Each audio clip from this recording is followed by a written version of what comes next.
London. Although Joanna Newman hasn't lived in Canada for nearly 20 years, the English expat says she'll be celebrating Meghan Markle and Prince Harry's wedding with homegrown pride. "I'm secretly pleased that so many Torontonians kept the secret that they were dating for ages.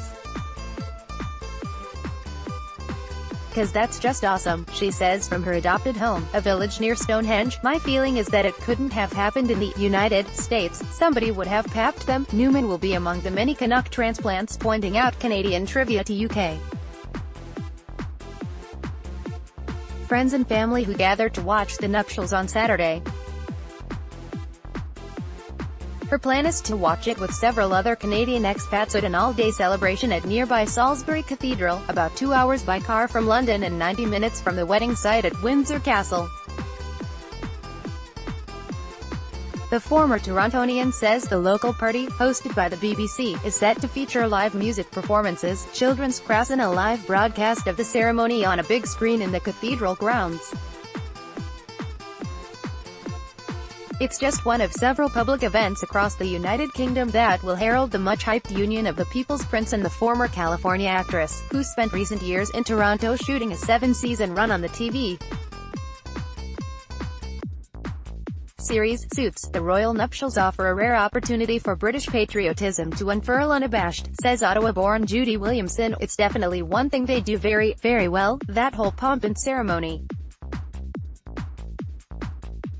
It was quite exciting, definitely," the 41-year-old says from London, recalling, "This outpouring of colour, the British are quite reserved and they don't tend to kind of build these things up.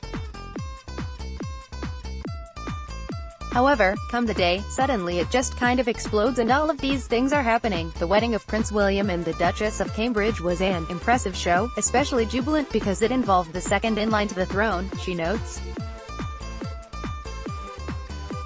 It took place at Westminster Abbey on Friday, April 29, 2011 and was declared a bank holiday so that more of the country could celebrate. Williamson admits to being less enthused about the royal party this time, noting her fascination with the monarchy has waned in the 16 years since she moved to London. "Before I went to the UK, it was kind of an exciting thing, the royal family, the king and queen and all that. And then now living here, and seeing it more on a day-to-day basis, the news coverage and all that kind of stuff, I've just become a bit more indifferent about it." Williamson has actually booked a vacation to San Francisco that begins Friday, but she says it wasn't to avoid the wedding hoopla specifically. She says she may tune in to the broadcast if jet lag works in her favor, suspecting it will be hard to not get sucked into the excitement Saturday. Former Ottawa resident Kelly Crawford says she's steeling herself for an expected influx of 100,000 visitors to her town of Windsor, normally home to about 30,000 people. "I think it's just going to be utter chaos," says Crawford, who expects a gleeful bustle akin to Canada Day celebrations in Ottawa. "We're literally a 10-minute walk into town, so I think we're just going to go in and sort of mill about and see what we can see.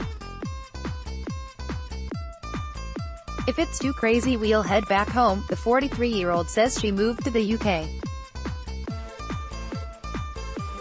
3 years ago for love, and that's made it easy for her to identify with some of what she imagines Markle is facing in her transition to a new life abroad. "I'm here for the same reason as Meghan. My now husband is from the UK," says Crawford, who met her prince through a mutual friend in Ottawa when he visited 6 years ago.